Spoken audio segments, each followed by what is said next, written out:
Thanks for joining us from our studios in Israel. I'm Aaron Porras here with ILTV's Morning Briefing. United Kingdom Foreign Ministry Secretary Boris Johnson is calling the United Nations criticism of Israeli airstrikes against Hezbollah profound absurdity. Johnson went on to say that until the UN Human Rights Council drops its anti-Israel bias, the UK will vote down all resolutions regarding Israeli actions in the Golan Heights, West Bank, and Gaza Strip. Last week, the UN adopted a resolution condemning alleged Israeli human rights abuses in the Golan Heights.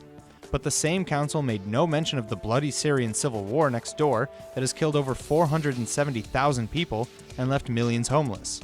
Johnson went on to say that while he supports the two-state solution, he opposes boycotting Israeli goods made in the West Bank and the Golan Heights.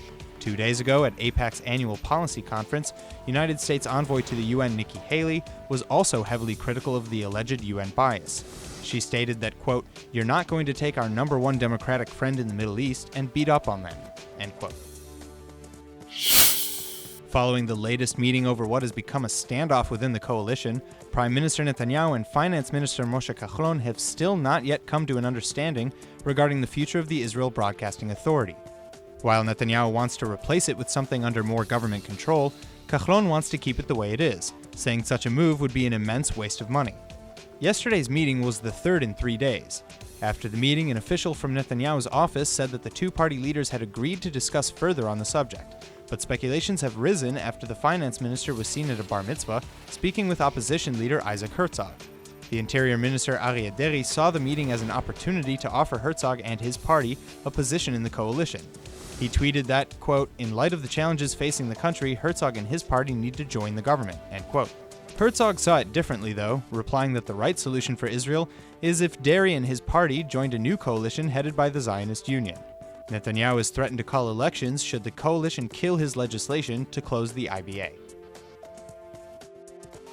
Thousands of ultra-Orthodox Jews are protesting in Jerusalem, shutting down the main street in the ultra-Orthodox neighborhood of Geulah near the city's central bus station.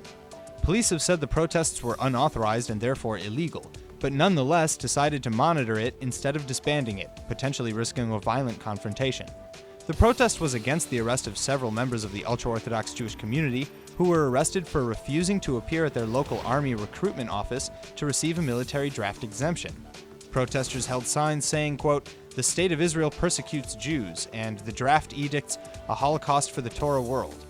Protests against army recruitment started about 2 weeks ago, sparked by the arrest of Meir Toledano for refusing to comply with the draft order. Toledano is a pupil of Litvik, or the Lithuanian Rabbi Shmuel Auerbach, who has been highly supportive of protests against drafting of would-be ultra-Orthodox soldiers. Many in the ultra-Orthodox community shun the mandatory military service that applies to most Israelis, and as such the community has historically received military exemptions for religious study. However, followers of Rabbi Auerbach are so opposed to the military draft that they even refuse to show up to the draft office to request an exemption. Following the 2010 Mavi Marmara flotilla incident, Israel had severed diplomatic ties with several countries who expressed support of the flotilla. While after 7 years of broken bridges, Israel and the Central American country of Nicaragua are renewing their diplomatic relationship. Nicaragua is closely tied with the Islamic regime of Iran and has severed ties with Israel before in 1982, after Israel entered Lebanon. At the Prime Minister's residence in Jerusalem, Prime Minister Netanyahu said, quote, "Today we're blessed to have relations with over 160 countries, and the number continues to grow. Next week, an additional country will announce the establishment of relations with the State of Israel. All of this symbolizes the dramatic change in our international standing," end quote. Though the number of countries Israel actually has diplomatic ties with is 159, the message is true. The Foreign Ministry has released that it intends to restore diplomatic relationships with 4 countries: Nicaragua, Cuba, Venezuela, and Bolivia. Israeli navigation app and company Waze has just expanded its services again in what will surely become a late-night feaster's heavenly dream come true.